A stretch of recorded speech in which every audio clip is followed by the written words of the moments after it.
Nurse Isaiah Brooks thought he was just helping another patient cross the dangerous border checkpoint that cold October morning. The woman was in labor, desperate, and alone. He had no idea that the baby he helped deliver in the back of a rickety ambulance would connect him to one of the world's most powerful diplomatic families. 3 weeks later, a formal invitation arrived at his small clinic, bearing the official seal of the United Nations. The father wanted Isaiah to address the General Assembly about what really happens at the world's forgotten borders. But could one nurse's story of compassion really change how the world sees refugees? Before we carry on, please hit the subscribe button to make my day, and let me know where you are watching from in the comments. The morning sun cast long shadows across the dusty checkpoint at the Guatemalan border, where Isaiah Brooks adjusted his worn medical bag for what felt like the 1,000th time that month. At 34, he had spent the better part of a decade working with Doctors Without Borders, but nothing quite prepared him for the chaos that unfolded daily at these crossing points. The October heat was already building despite the early hour, and sweat beaded on his forehead as he surveyed the endless line of families clutching whatever possessions they could carry. Isaiah had originally planned to become a pediatric surgeon back in Minneapolis, following a path that would have led to a comfortable suburban practice and weekend golf games. But 3 years into his residency, a medical mission trip to Honduras had shattered that trajectory completely. He still remembered the face of the first child he couldn't save there, a 7-year-old girl named Carmen, who died from complications that would have been easily treatable in any American hospital. That loss had redirected his entire life toward the margins, toward the places where medicine mattered most and resources were thinnest. The checkpoint facility was little more than a collection of weathered concrete buildings connected by covered walkways, designed more for processing than caring. Isaiah had set up his makeshift medical station in what used to be a storage room, equipped with basic supplies donated by various humanitarian organizations. The constant stream of patients ranged from dehydration and infected wounds to more serious conditions that required immediate evacuation to the nearest hospital, located nearly 2 hours away by Prac. Ambulance. Maria Gonzalez, his local interpreter and unofficial coordinator, approached with her usual purposeful stride. She was a woman in her 50s who had grown up in these border towns and understood both the bureaucracy and the human cost of migration better than anyone Isaiah had met. Her weathered hands and knowing eyes spoke of decades spent helping people navigate systems designed to keep them out. "Dr. Brooks," she said, using the title he had long since stopped correcting. "We have a problem developing in Sector 3. There's a woman, maybe 8 months pregnant, and she's been in line since yesterday morning. The checkpoint officers are saying her documentation isn't complete, but she's clearly in distress." Isaiah grabbed his stethoscope and emergency kit, following Maria through the maze of concrete corridors toward the main processing area. The sound of crying children and anxious voices in multiple languages created a constant background hum that had become as familiar as his own heartbeat. As they walked, Maria filled him in on what she knew about the woman. Her name is Esperanza Vasquez, 26 years old, traveling alone from El Salvador. She speaks some English, which is unusual. Says she's trying to reach her husband in the United States, but something about her story doesn't quite add up. The guards think she might be carrying false papers, but honestly, Isaiah, she looks ready to give birth any moment. They found Esperanza sitting on a plastic chair in the crowded waiting area, her hands pressed firmly against her swollen belly.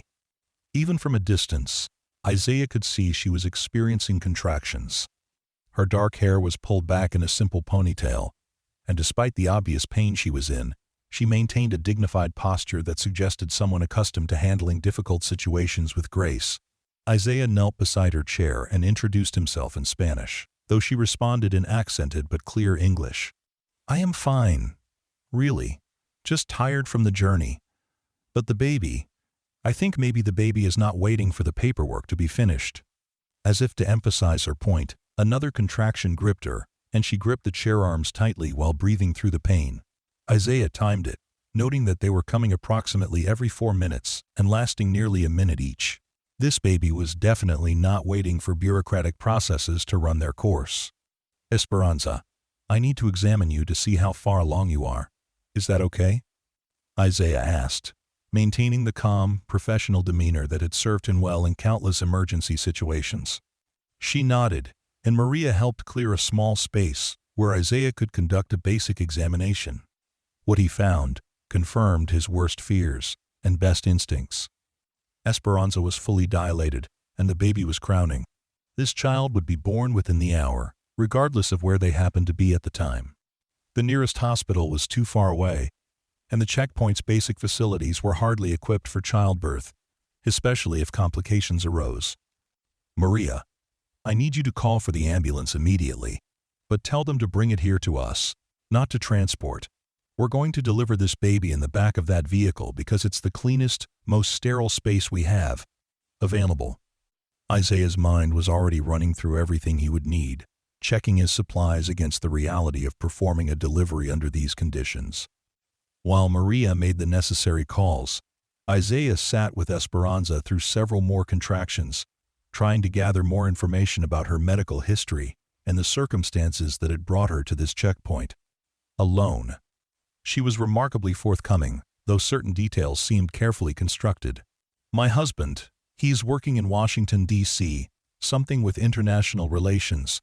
We were separated when I had to leave El Salvador quickly, and now I am trying to reach him before the baby comes. She paused as another contraction built. There were threats against my family, political threats. My husband sent me north while he tried to handle the situation through diplomatic channels. Isaiah nodded, focusing primarily on her immediate medical needs, but filing away the information about her husband's work. It wasn't uncommon for refugees to have family members who had managed to establish themselves in professional positions in their destination countries, often serving as anchors for relatives fleeing dangerous stress situations. The ambulance arrived 20 minutes later, driven by Carlos, a paramedic Isaiah had worked with many times over the past few months. Carlos took one look at Esperanza and immediately began converting the back of the vehicle into an impromptu delivery room, laying out sterile sheets and organizing the medical equipment they would need. How are we looking, Isaiah? Carlos asked in rapid Spanish, though he switched to English when he noticed Esperanza listening intently.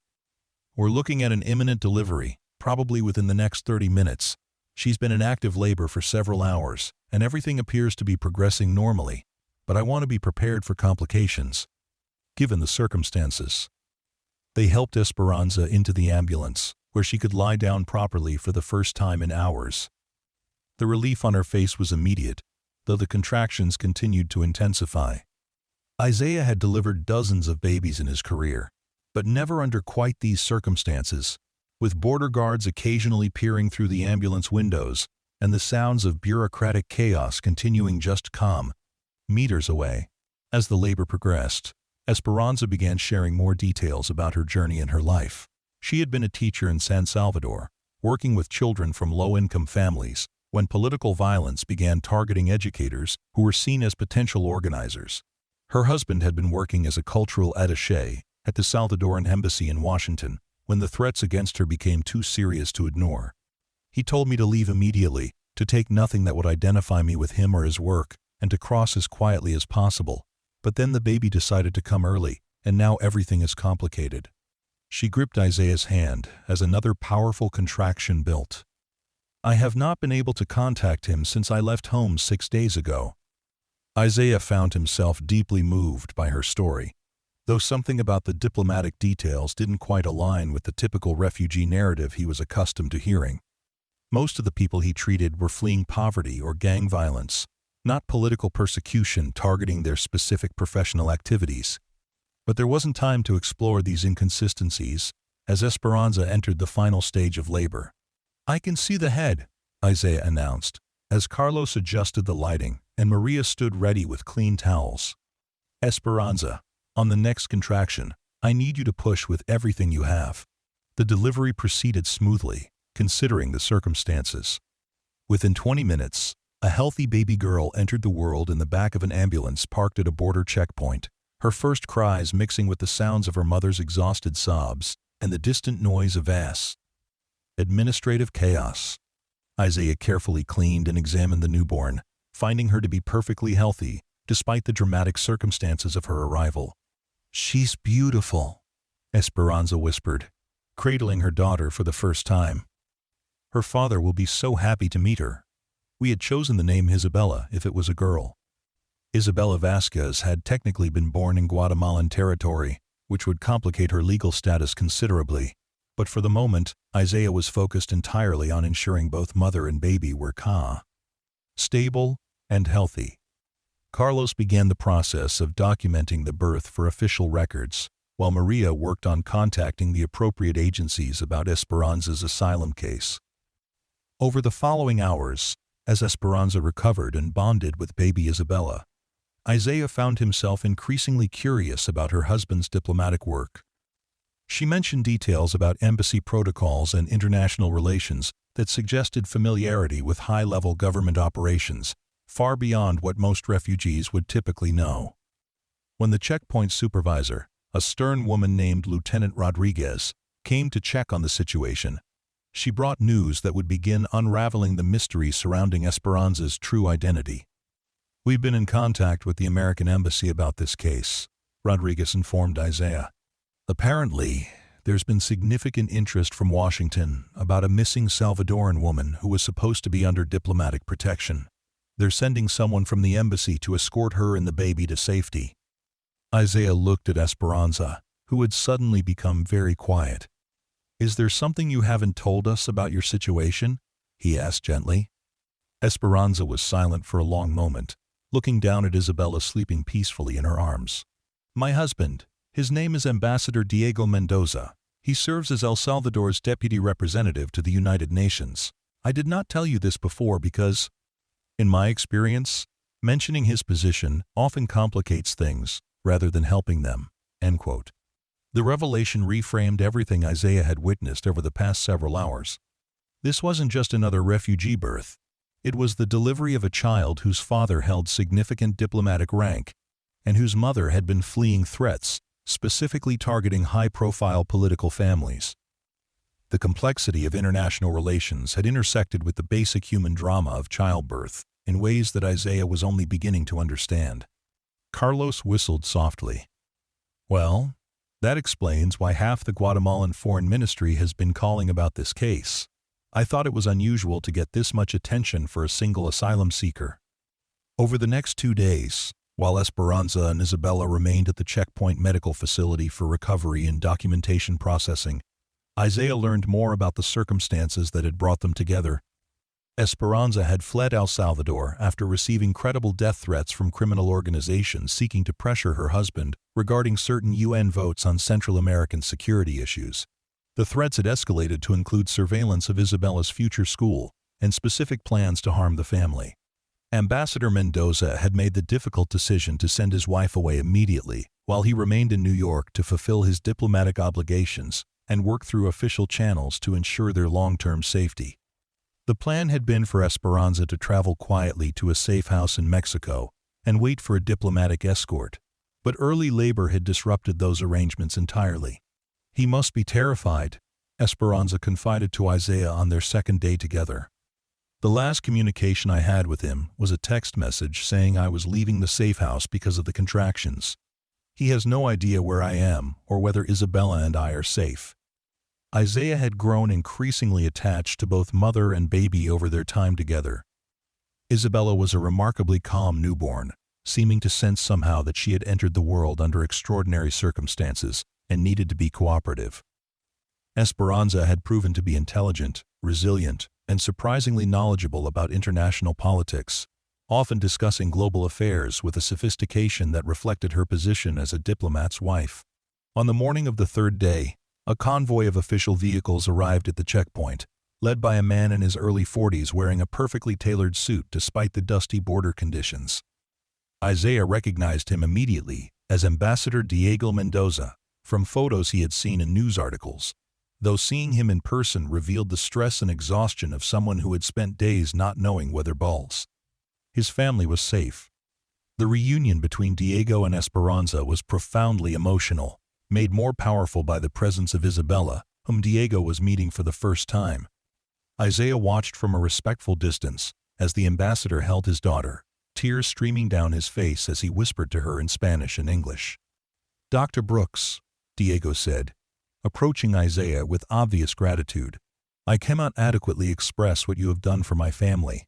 You saved my wife and daughter under conditions that would have challenged any medical professional. And you did it with skill and compassion that went far beyond your professional obligations. Isaiah was touched by the ambassador's gratitude, but he was also curious about what would happen next for the family. What are your plans now? Will it be safe for them to return to the United States? Diego's expression grew serious. That remains to be determined. The threats against us were credible and specific.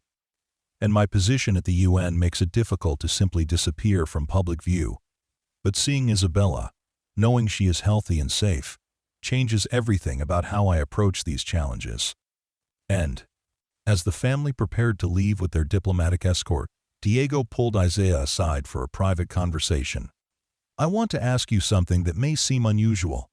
In 3 weeks, I am scheduled to address the UN General Assembly about refugee rights and humanitarian challenges at international borders. Would you be willing to join me? To share your perspective on what happens to people like Esperanza when they encounter borders and bureaucracy? End quote. Isaiah was stunned by the invitation. I'm not a diplomat or a policy expert. I'm just a nurse who tries to help people in difficult situations. Exactly, Diego responded. That's precisely why your voice matters. The world needs to hear from someone who sees the human reality of these policies every day, someone who doesn't speak in diplomatic language, but who speaks from direct experience. The idea was both terrifying and intriguing. Isaiah had never imagined addressing world leaders, but he had seen firsthand how policy decisions made in air-conditioned offices in distant capitals affected real families in real crisis situations. Perhaps there was value in bridging that gap with personal testimony. I'll need to think about it, Isaiah said honestly. This kind of platform comes with responsibilities I'm not sure I'm prepared for. Of course, Diego agreed. Take all the time you need. But remember, Esperanza and Isabella are alive and healthy today because you were willing to act when action was needed. Sometimes the most important contributions come from people who never planned to be in positions of influence. As the convoy departed, carrying the Mendoza family towards safety and an uncertain future, Isaiah returned to his daily routine at the checkpoint. But something had fundamentally shifted in how he understood his role and the broader implications of the work he was doing. Every patient he treated over the following days reminded him of Esperanza, and every bureaucratic obstacle he encountered made him think about Diego's invitation to speak at the United Nations. Maria noticed the change in his demeanor immediately. You've been different since the ambassador's family left, she observed during a quiet moment between patients. Are you reconsidering your commitment to this work? Not reconsidering, Isaiah replied, but maybe expanding it. I've been invited to speak at the UN about what we do here, about what really happens when policy meets reality at places like this checkpoint. Maria's eyes widened with interest and approval. Isaiah, that could be incredibly important. Most of the people making decisions about border policies have never seen what we see here every day.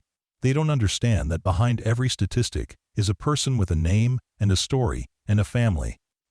Over the following 2 weeks, Isaiah found himself mentally preparing for the possibility of accepting Diego's invitation. Even as he continued his daily medical work, he began paying closer attention to the systemic issues that created barriers for the people he was treating, noting how bureaucratic delays translated into human suffering and how arbitrary policy interpretations affected individual cases.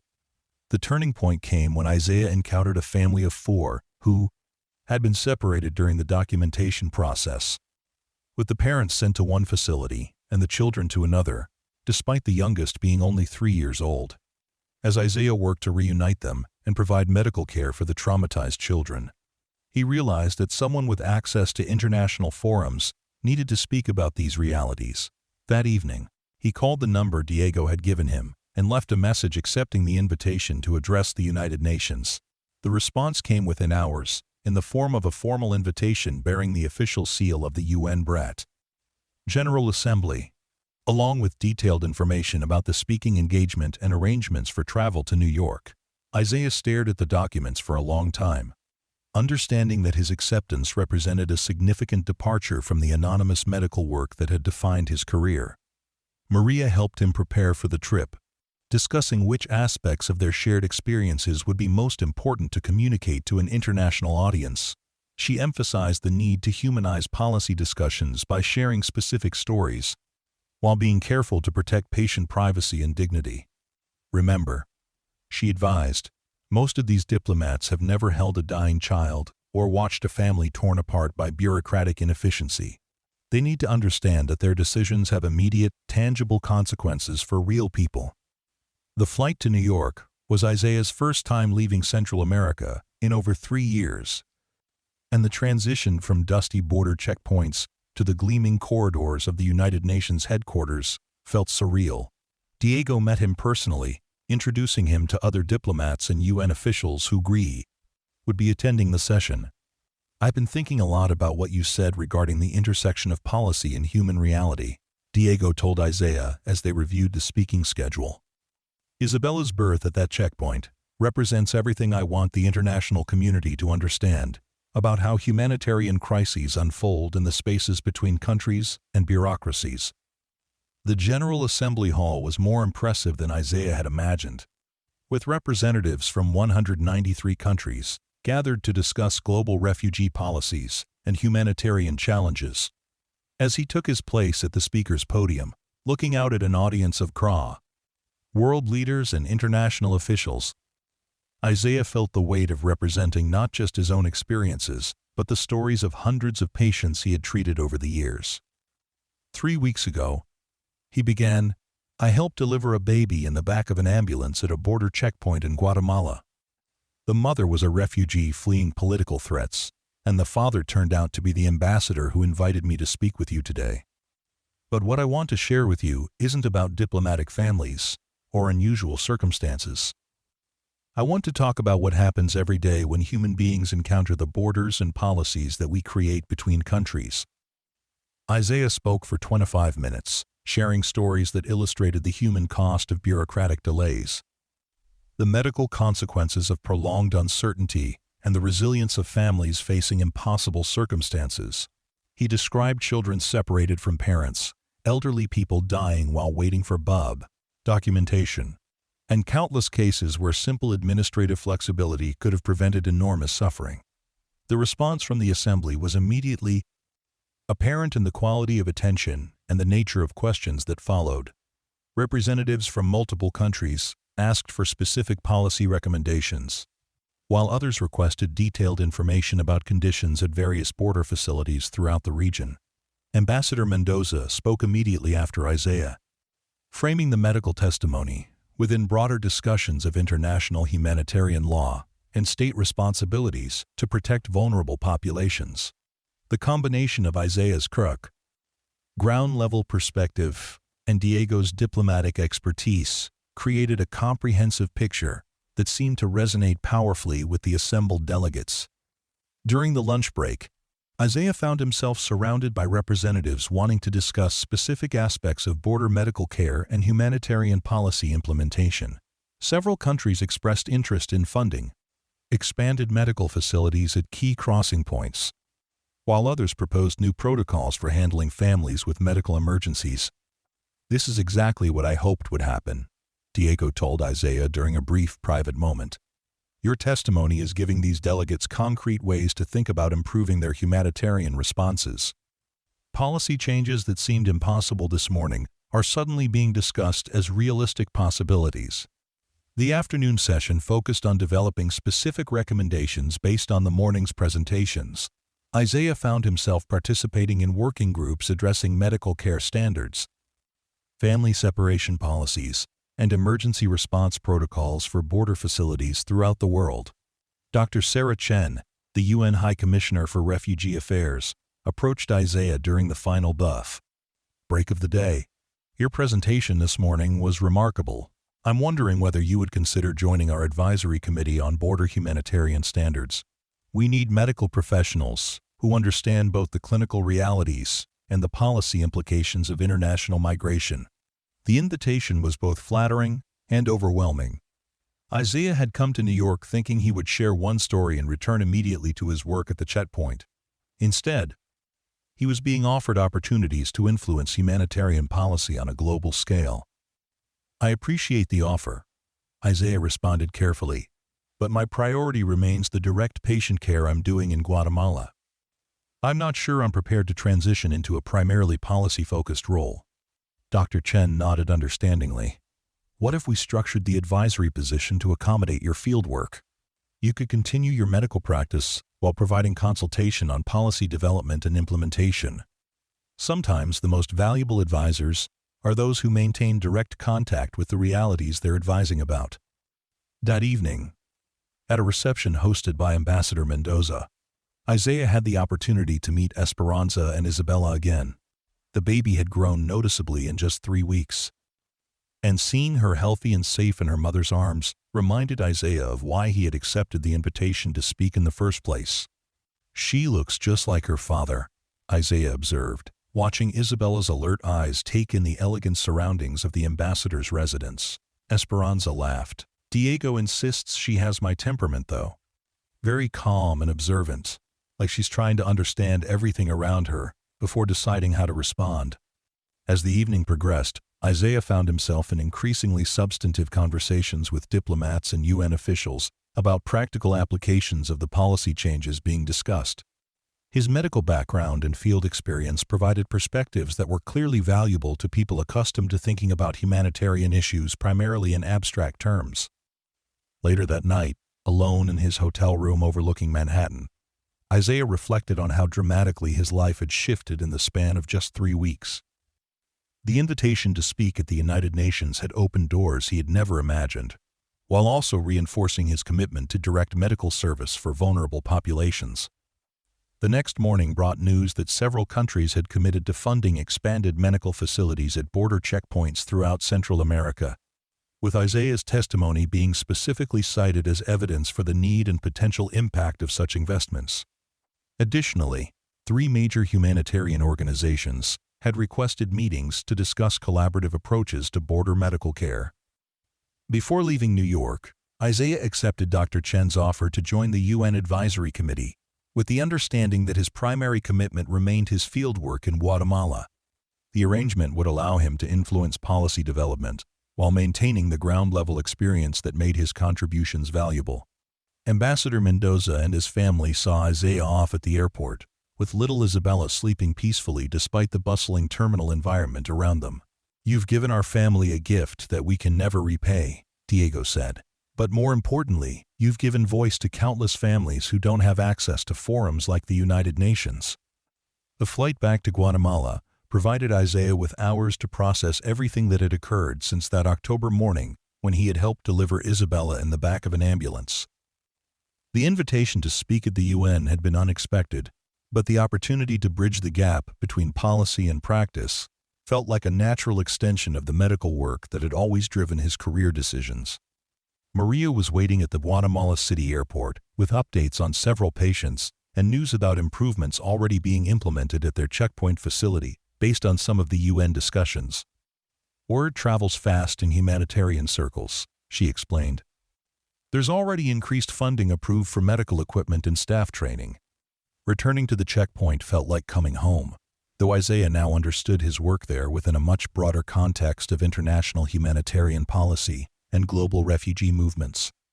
Every patient he treated reminded him of stories he had shared at the United Nations, while every policy obstacle he encountered made him think about recommendations he could develop for the advisory committee.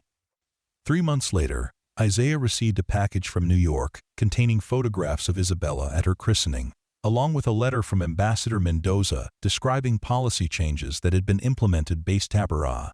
Partly on Isaiah's UN testimony, several countries had established new medical support protocols for border facilities, and funding had been approved for training programs that would prepare more medical professionals for humanitarian work in Sala.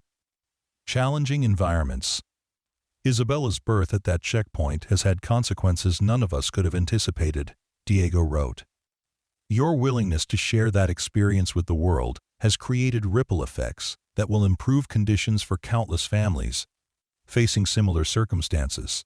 Sometimes the most important changes begin with one person willing to act with compassion in a moment of crisis." End quote. Isaiah kept the letter in his medical bag, along with a small photograph of Isabella taken on the day she was born. Both served as reminders of how individual actions could connect with larger systems of policy and power, creating possibilities for change that extended far beyond any single medical encounter. The checkpoint work continued, with improved facilities and expanded staff, making it possible to provide better care for the steady stream of families seeking safety and opportunity. Isaiah's dual role as field medical officer and UN policy advisor created unique opportunities to translate ground-level experiences into systemic improvements while ensuring that policy discussions remained grounded in human realities. A year later, Isaiah was invited to return to the United Nations for a follow-up session evaluating the impact of policy changes implemented following his initial testimony. The statistics were encouraging, showing measurable improvements in medical care availability and family reunification processes at border facilities throughout the region. But more meaningful to Isaiah were the individual stories of families who had benefited from the improved systems. A Syrian father whose diabetic daughter received proper medication while waiting for asylum processing. A Honduran grandmother who was treated for pneumonia instead of being forced to continue traveling while ill. A Guatemalan teenager who received prenatal care that ensured a safe delivery and proper medical facilities. Each story represented a small victory in the larger struggle to create humanitarian systems that prioritized human dignity alongside security concerns. Isaiah's role in facilitating those victories felt like a natural evolution of the medical calling that had brought him to border work in the first place. Standing at the same podium where he had first addressed the General Assembly, looking out at many of the same faces he had spoken to a year earlier, Isaiah reflected on the journey that had begun with Esperanza's labor pains and led to systematic changes in international humanitarian policy. "1 year ago, I told you about delivering a baby in the back of an ambulance," he began his second address.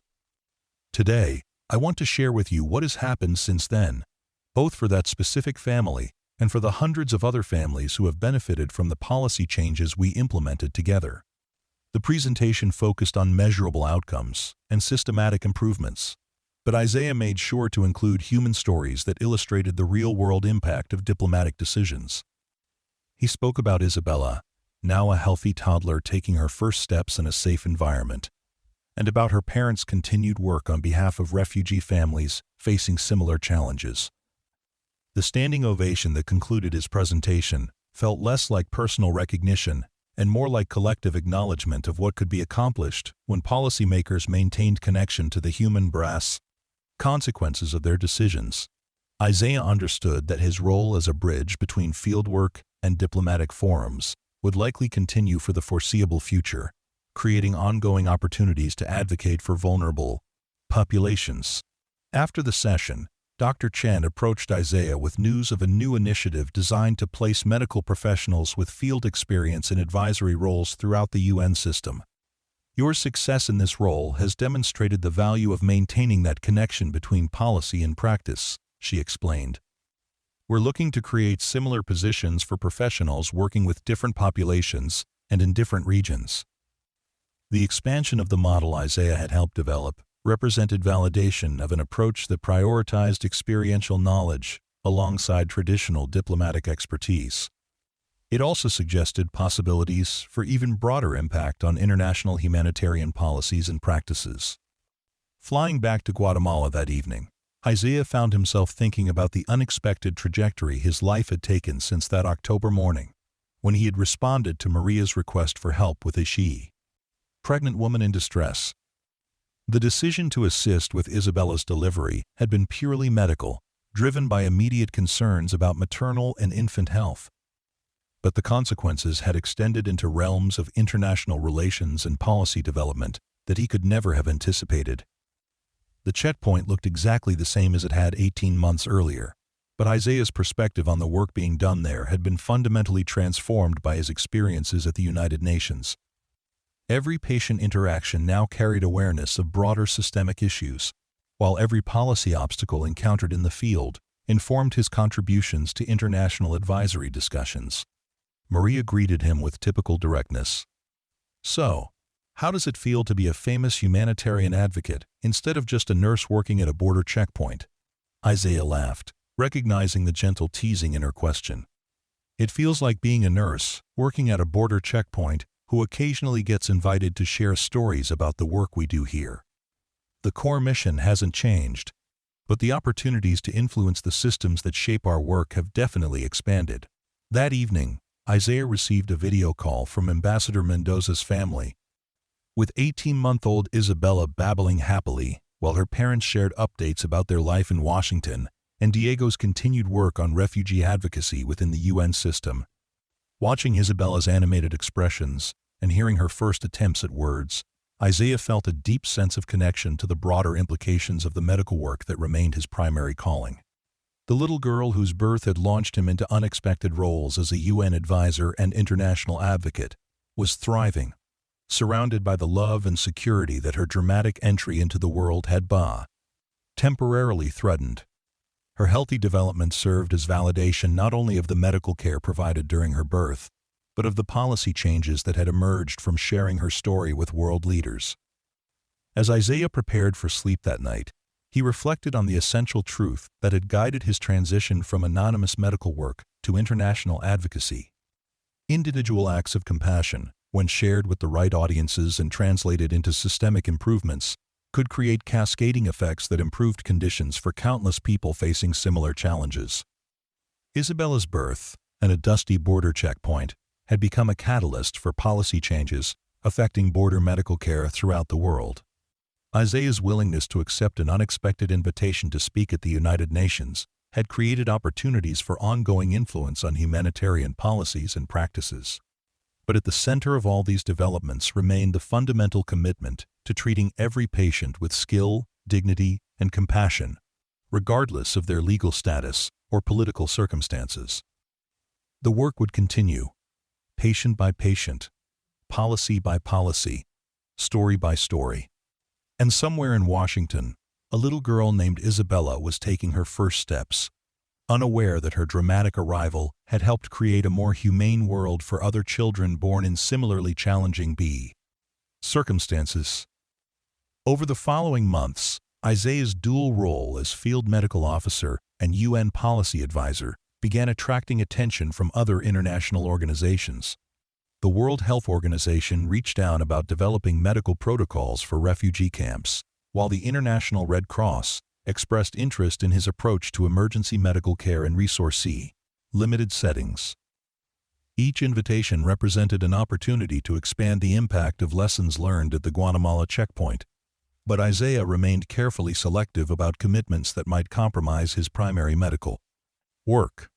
The most significant development came 6 months after his second UN address, when Dr. Rebecca Foster, Director of Global Health Initiatives at Harvard Medical School, contacted him about establishing a new fellowship program. The proposed initiative would train medical professionals specifically for humanitarian work at international borders, combining clinical skills with policy advocacy training.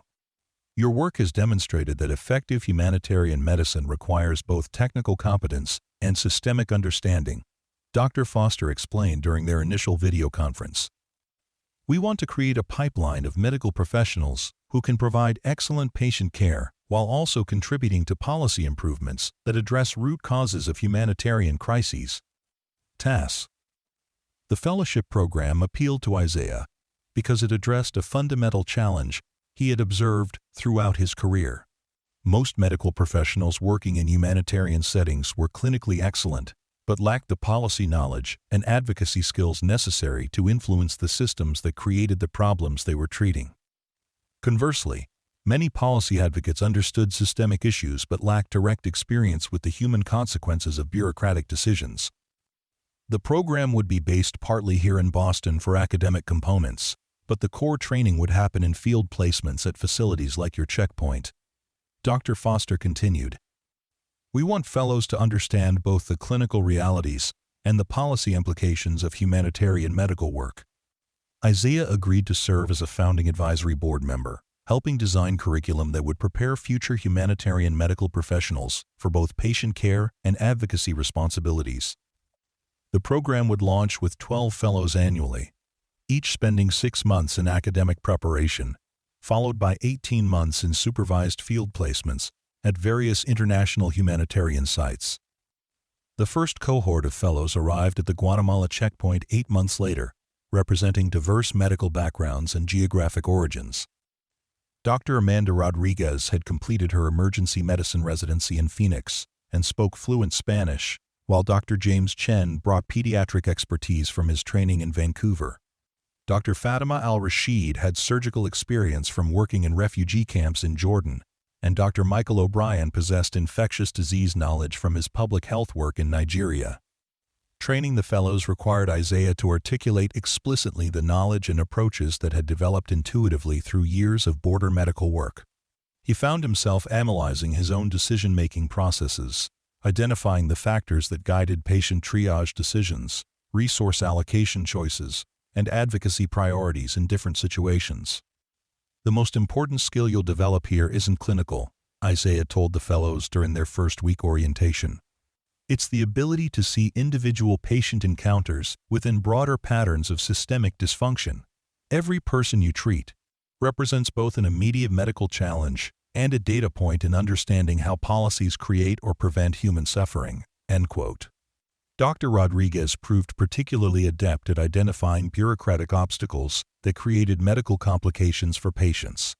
During her second month, she documented 17 cases where administrative delays had worsened treatable conditions, leading to a formal recommendation for policy changes that was ultimately adopted by 3 different countries' border agencies. "I never realized how much medicine happens in the spaces between official procedures," she confided to Isaiah during one of their weekly supervision meetings. "At home, if a patient needs care, we provide care. Here, every medical decision requires navigating systems that weren't designed with patient welfare as the primary concern."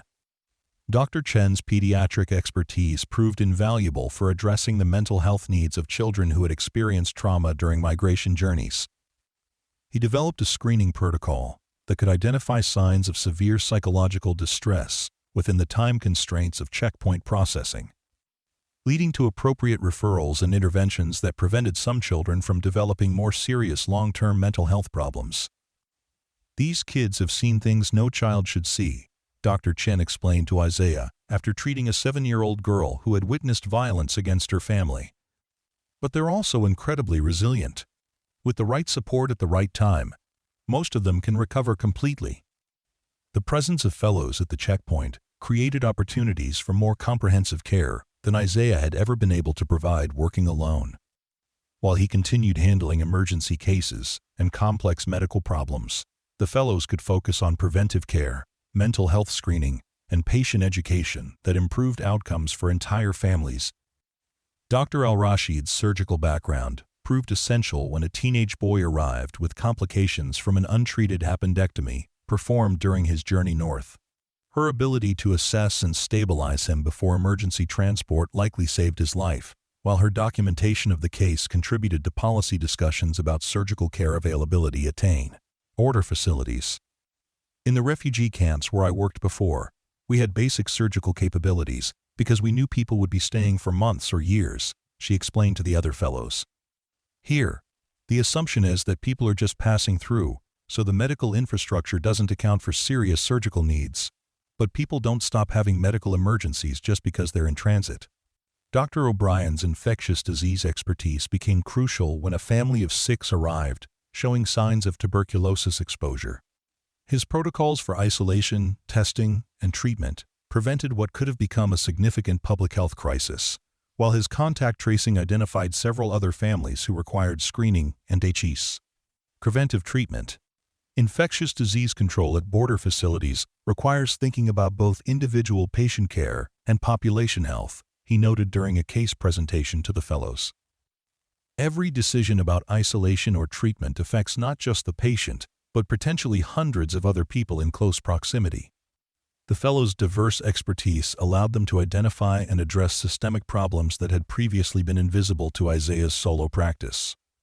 Their collaborative approach to complex cases demonstrated the value of multidisciplinary teams in humanitarian settings, leading to recommendations for staffing changes at border facilities throughout the Bahia region. 6 months into the fellowship program, Ambassador Mendoza visited the checkpoint with a delegation from the UN Human Rights Council, bringing Isabella, now 2 years old and walking confidently, to see the place where she had been born. The visit provided an opportunity for the fellows to present their research findings to international officials, demonstrating how direct patient care could inform broader policy discussions. "Dr. Brooks," Ambassador Mendoza said, watching Isabella play with medical equipment under careful supervision, "this fellowship program represents exactly the kind of innovation we hoped would emerge from your UN testimony. You're creating the next generation of humanitarian advocates." Isabella seemed fascinated by the checkpoint facility, though obviously too young to understand its significance in her own life story. She gravitated particularly toward Dr. Chen, perhaps sensing his natural rapport with children, and spent much of the visit examining his stethoscope and asking questions in her mix of Spanish and English.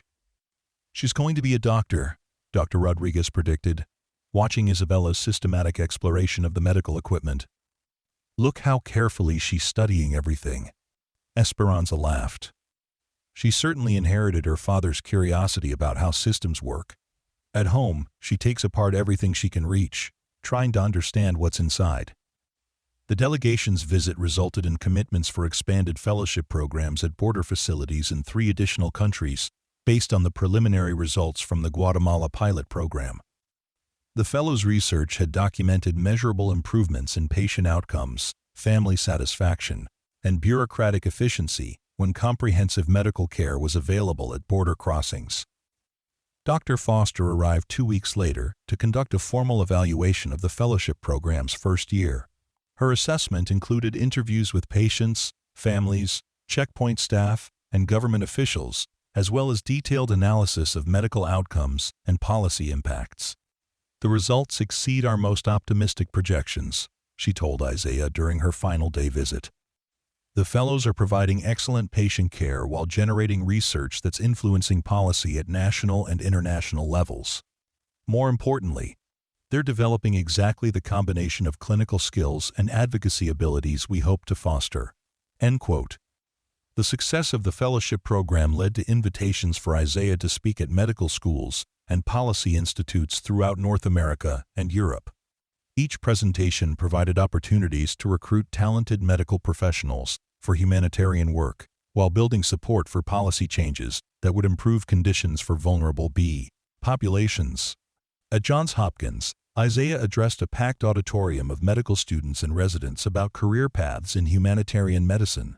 His presentation combined clinical case studies with policy analysis, demonstrating how individual patient encounters could illuminate broader systemic issues requiring advocacy and reform. "I never planned to become a policy advocate," Isaiah told the students honestly. "I just wanted to provide good medical care to people who needed it. But I learned that providing good medical care sometimes requires changing the systems that create barriers to health and safety." The questions from students revealed sophisticated understanding of both medical and political challenges facing refugee populations. Several expressed interest in the fellowship program, while others asked about research opportunities that could contribute to humanitarian policy development. Dr. Jennifer Walsh, a 4th-year medical student planning a career in emergency medicine, approached Isaiah after the presentation.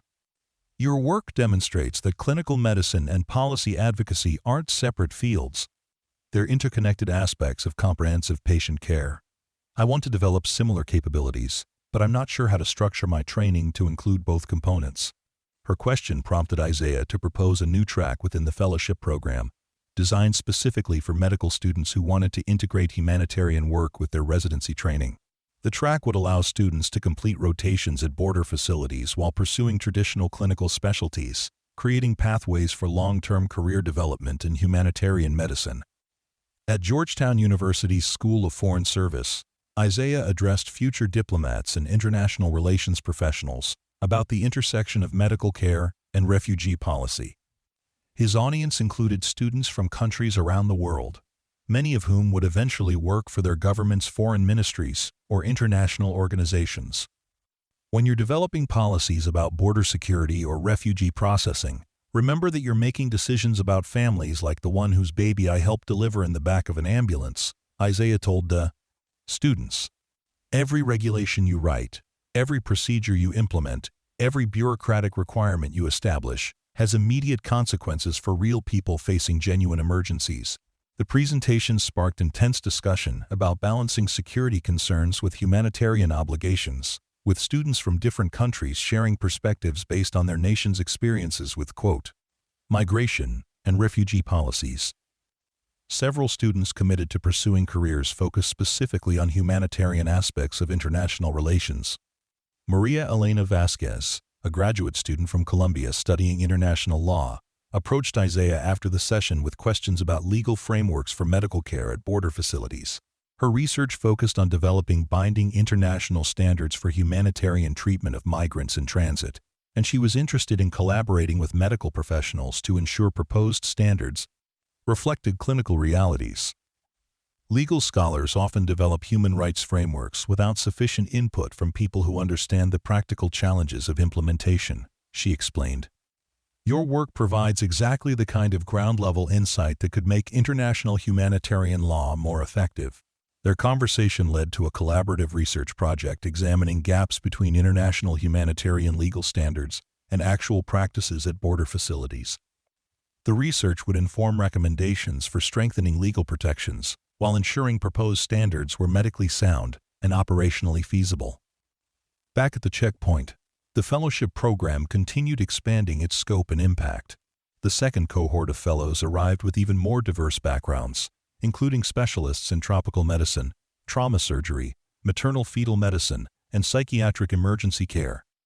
Their expanded expertise allowed the program to address increasingly complex medical challenges while contributing to more sophisticated policy research.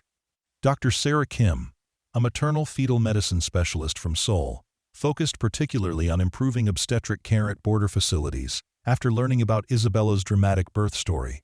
Her research documented significant gaps in prenatal and delivery care for pregnant migrants, leading to recommendations for specialized protocols and equipment that could prevent emergency situations like the one Isaiah had faced. Most border facilities are designed assuming healthy adults who need only basic medical screening, Dr. Kim explained during a presentation of her findings. But pregnancy doesn't pause for political boundaries, and emergency deliveries can happen anywhere.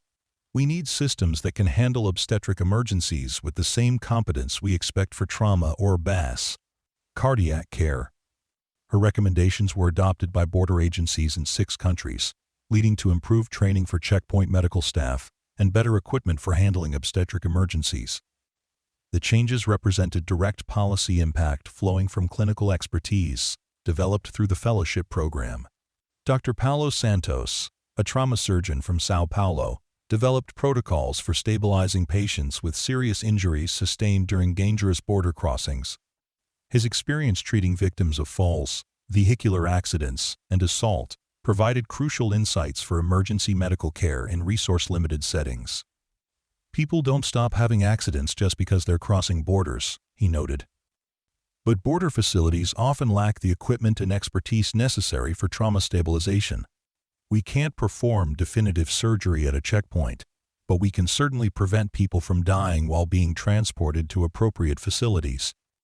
His trauma protocols were incorporated into training programs for border medical staff throughout Central and South America, potentially saving hundreds of lives annually by improving emergency response capabilities at remote crossing points.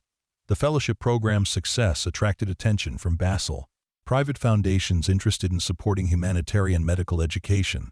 The MacArthur Foundation provided a substantial grant to expand the program to additional countries, while the Gates Foundation funded research into infectious disease control at border facilities. Dr. Michelle Thompson, a psychiatrist from Toronto specializing in refugee mental health, joined a program to address the psychological needs of families experiencing extended delays in border processing. Her assessment protocols could identify serious mental health conditions requiring GAS, immediate intervention, while her group therapy programs helped families cope with trauma and uncertainty.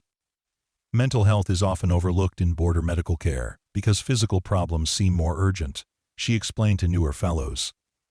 But untreated psychological trauma can have long-term consequences that are just as serious as untreated physical injuries. Early intervention can prevent minor stress responses from developing into major mental health disorders. Her work led to policy changes requiring mental health screening for all asylum seekers, with protocols for providing appropriate treatment or referrals based on assessment results. The changes represented recognition that comprehensive medical care must address psychological as well as physical health needs. 2 years after the fellowship program's launch, Isaiah was invited to address the World Health Assembly in Geneva about the role of medical education in humanitarian policy development. His presentation to Burl health ministers from 194 countries focused on lessons learned from training medical professionals who could bridge clinical practice and policy advocacy. The doctors and nurses you train today will encounter policy challenges throughout their careers, Isaiah told the assembly. If we prepare them only for clinical work, we're missing opportunities to improve the systems that determine whether their patients can access the care they need. The presentation led to commitments from 15 countries to integrate humanitarian policy training into their medical education curricula, potentially influencing thousands of future healthcare professionals to consider advocacy as an essential component of comprehensive patient care. After the World Health Assembly, Isaiah visited refugee camps in Bahrain, Jordan, and Lebanon, working with local medical professionals to adapt fellowship program approaches to different regional contexts. The experience reinforced his understanding that effective humanitarian medicine required deep cultural competence alongside clinical and policy skills. At the Zatari refugee camp in Jordan, Isaiah worked alongside Dr. Layla Hussein, a Palestinian physician who had been providing care to Syrian refugee families for over 5 years. Her insights about long-term medical care in protracted displacement situations offered perspectives that complemented the border-focused experience of the Guatemala Fellowship Program. At border facilities, you're dealing with acute medical needs during short-term transit, Dr. Hussein explained. In camps like this, we're providing comprehensive health care for families who may stay for years or even decades. The challenges are different, but the need for advocacy and policy influence is just as important. Their collaboration resulted in proposals for fellowship rotations in refugee camps, providing trainees with experience in both acute border medical care and long-term displaced population health management. The expanded program would prepare humanitarian medical professionals for the full spectrum of refugee health challenges.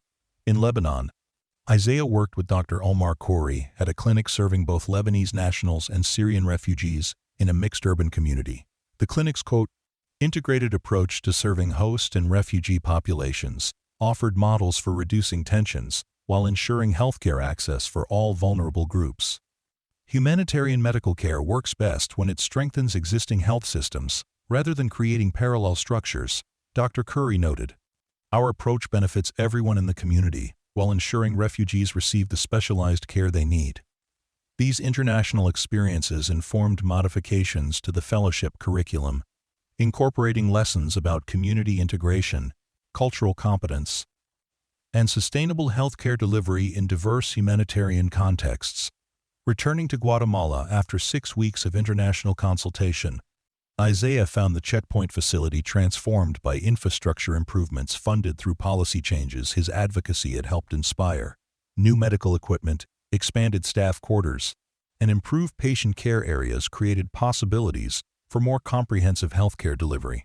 Maria greeted him with updates about recent cases and news about the impact of fellowship program graduates who had moved on to other humanitarian positions around the world.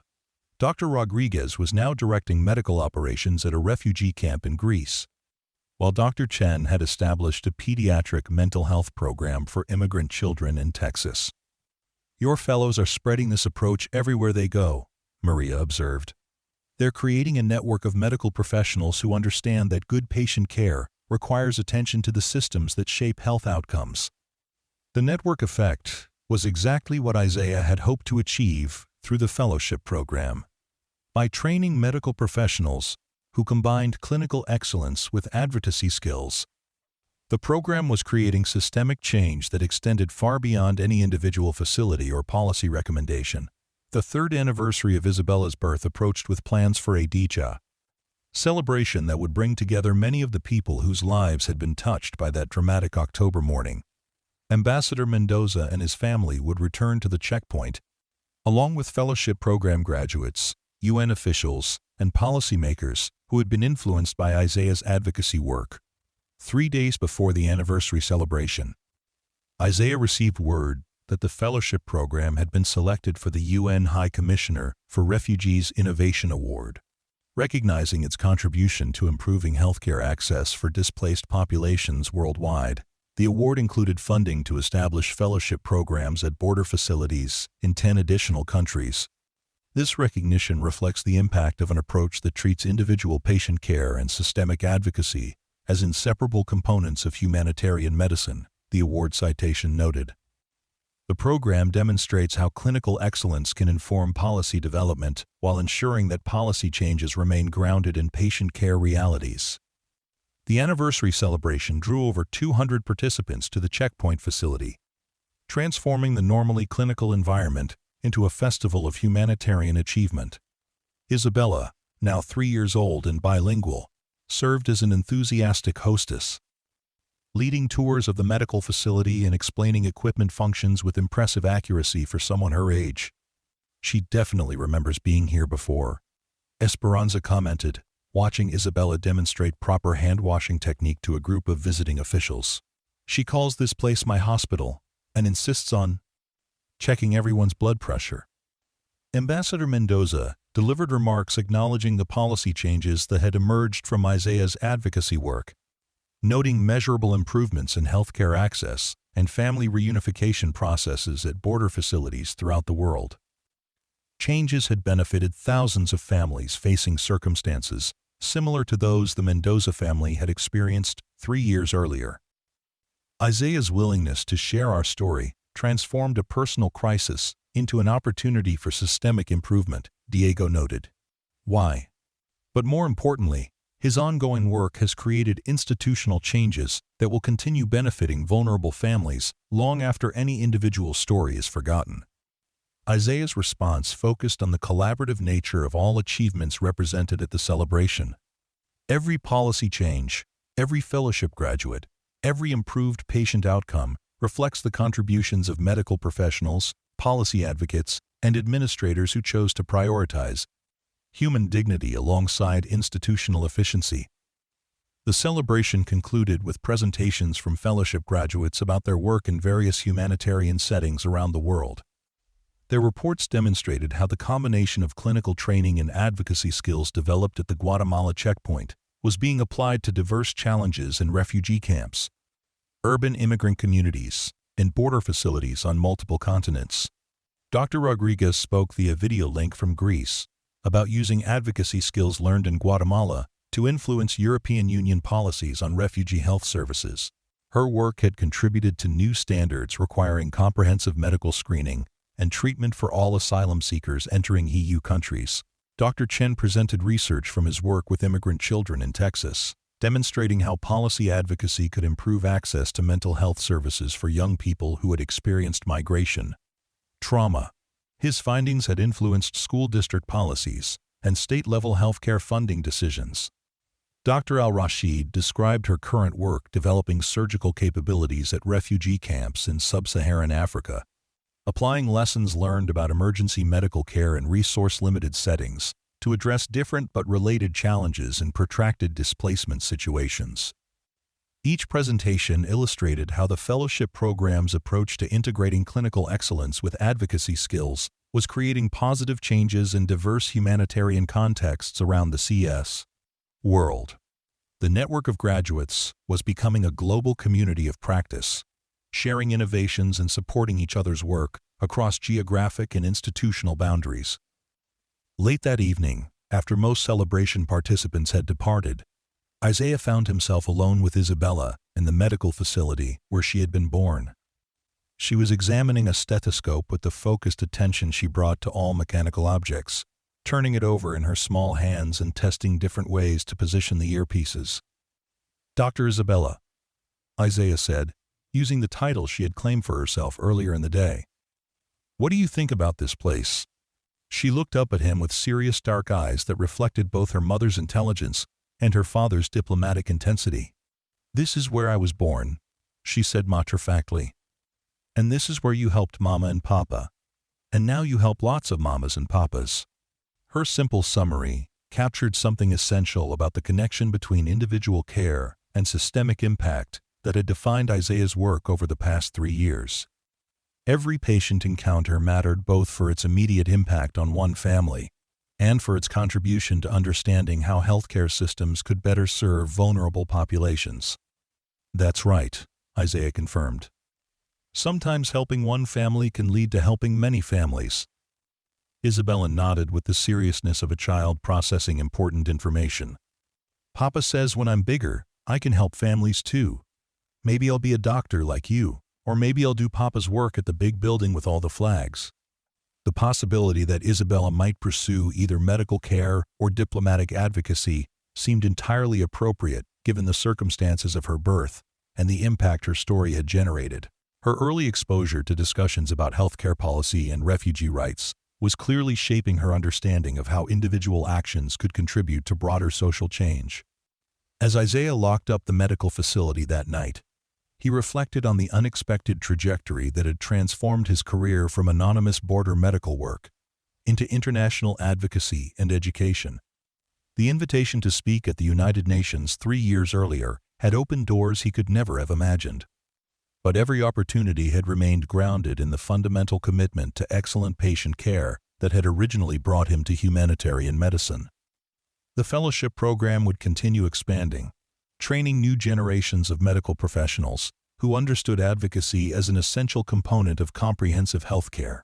The policy changes influenced by Isaiah's testimony would continue benefiting vulnerable families at border facilities around the world. And somewhere in Washington, a little girl named Isabella was developing interests and capabilities that might eventually lead her to contribute to the same humanitarian work that had shaped the circumstances of her birth. The next morning brought news that the European Union had adopted new medical care standards for border facilities, based partly on recommendations from fellowship program graduates working in Greece and, Italy. The standards would require comprehensive health screening, emergency care capabilities, and mental health services at all refugee processing centers, potentially affecting hundreds of thousands of people annually. This is exactly what we hoped would happen when we started the fellowship program, Dr. Foster commented during their monthly video conference.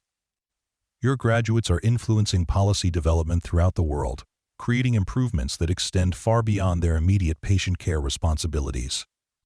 The network effects continued multiplying as fellowship graduates advanced in their careers and assumed leadership positions in humanitarian organizations, government agencies, and international institutions.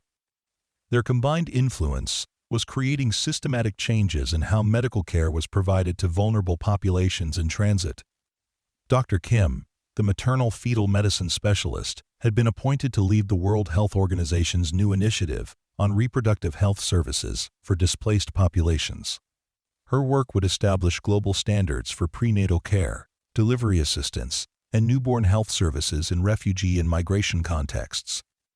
Dr. Santos had accepted a position with the International Committee of the Red Cross, directing emergency medical response capabilities for disaster and conflict situations worldwide. His trauma care protocols were being implemented at humanitarian sites across multiple continents. Dr. Thompson had joined the UN High Commissioner for Refugees as a senior advisor on mental health policy, developing screening and treatment protocols for psychological trauma among displaced populations. Her work was influencing how refugee resettlement programs addressed long-term mental health needs.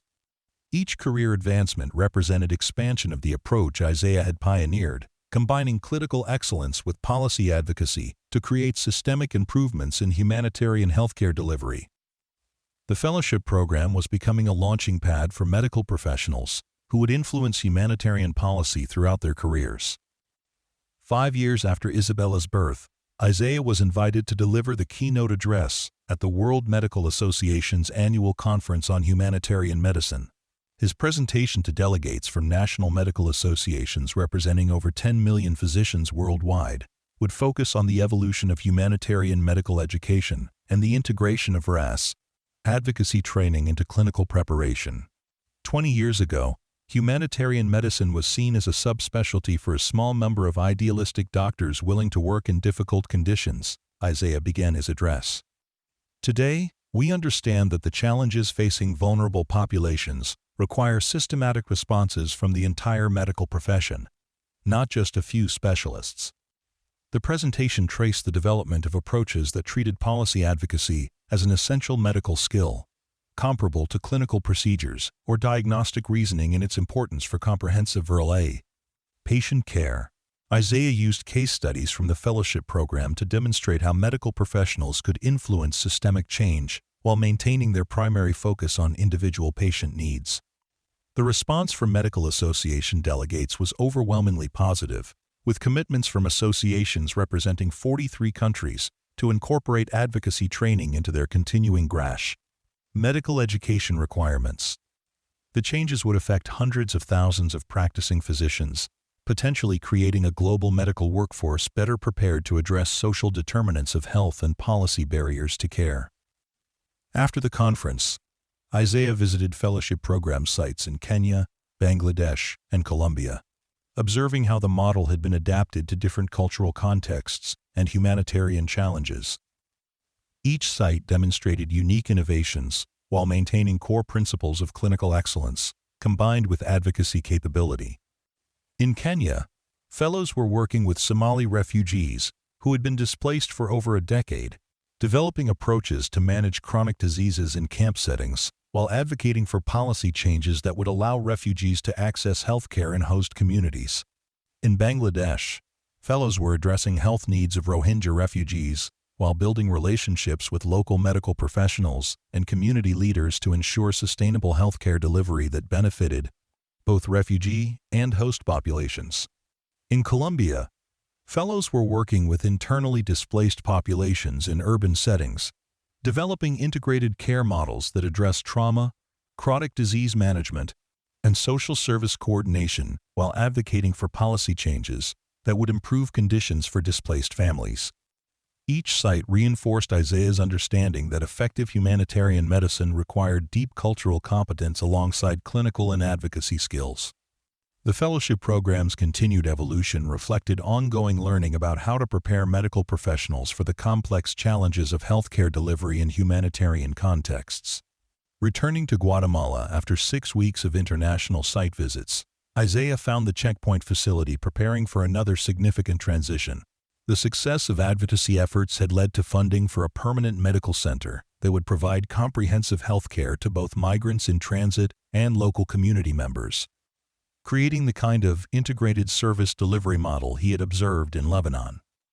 This represents the ultimate goal of everything we've worked toward, Maria observed as they reviewed architectural plans for the new facility. Instead of emergency medical care for people passing through, we'll be able to provide comprehensive health care that strengthens the entire community. The new medical center would include expanded emergency capabilities, surgical facilities, maternal child health services, mental health programs, and research capabilities that would support ongoing fellowship training and policy development. The integrated approach would serve both humanitarian and community development goals while creating a sustainable model for border healthcare delivery. Isabella's 4th birthday celebration took place at the construction site for the new medical center, with the little girl insisting on wearing a hard hat and carrying a toy stethoscope as she explored the partially completed building. Her excitement about the facility was infectious, inspiring others to envision the possibilities created by combining excellent patient care with systematic advocacy for policy improvement. "When I'm a doctor," Isabella announced to anyone who would listen, "I'm going to work here and help lots of people get better." Her declaration prompted laughter and encouragement from the assembled crowd. But Isaiah recognized in her words the same sense of purpose that had guided his own career transitions, from planned pediatric surgery to humanitarian medicine to international advocacy. The work of improving healthcare access for vulnerable populations would continue across generations, with each contributor building on the achievements of predecessors while adapting approaches to new challenges and opportunities. As construction of the permanent medical center progressed over the following months, Isaiah began contemplating his own next career phase. The fellowship program was well established and expanding internationally. Policy changes influenced by his advocacy were being implemented worldwide.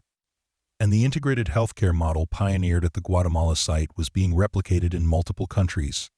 Dr. Foster approached him about assuming a leadership role in Harvard's new Institute for Humanitarian Medicine, which would coordinate fellowship programs, conduct policy research, and train medical educators for humanitarian work around the world. The position would allow Isaiah to influence humanitarian medical education on a global scale, while maintaining connections to fieldwork that had always grounded his understanding of effective healthcare delivery. You've demonstrated that medical professionals can be effective policy advocates without losing their clinical focus, Dr. Foster explained during their discussion of the Institute directorship. We need leadership that can continue developing this integrated approach while ensuring it remains rooted in excellent patient care. The opportunity appealed to Isaiah because it would allow him to institutionalize lessons learned over the past 5 years while creating platforms for other medical professionals to develop similar combinations of team, clinical, and advocacy capabilities. The Institute could become a center for developing innovative approaches to humanitarian medicine that influenced practice and policy worldwide. Ambassador Mendoza and his family visited the checkpoint one final time before Isaiah's anticipated transition to Harvard, bringing 5-year-old Isabella to see the completed medical center that had grown from the emergency circumstances of her birth. The facility was impressive in its comprehensive capabilities, representing everything Isaiah had envisioned when he first began advocating for improved border healthcare infrastructure. This place started with your willingness to help one family in crisis, Diego reflected, as they toured the new facility. Now it serves thousands of people annually while training medical professionals who will improve humanitarian healthcare throughout the world. Isabella explored the new facility with the confidence of someone who considered it partially her own creation, explaining equipment functions to her parents and demonstrating medical procedures she had learned from observing fellowship program activities over the years. Dr. Isaiah, she said seriously, using the formal title she had recently adopted for their conversations, when you go to the big school, will you still help people get better? Her question reflected sophisticated understanding that career transitions could maintain core purposes while expanding scope and impact. I'll still help people get better, Isaiah assured her, but I'll also help train other doctors who will help people get better in lots of different places. She nodded with satisfaction, apparently considering this an appropriate use of his capabilities. That's good. More doctors means more people can get better. Her simple logic captured the essential mathematics of humanitarian impact that had guided Isaiah's career development. Individual patient care mattered enormously, but training medical professionals who could provide excellent care while advocating for systemic improvements created multiplicative effects that could benefit vastly more people than any single practitioner could reach. The farewell celebration for Isaiah's departure to Harvard drew participants from around the world, including fellowship graduates, UN officials, policymakers, and patients whose lives had been touched by his work at the Guatemala checkpoint.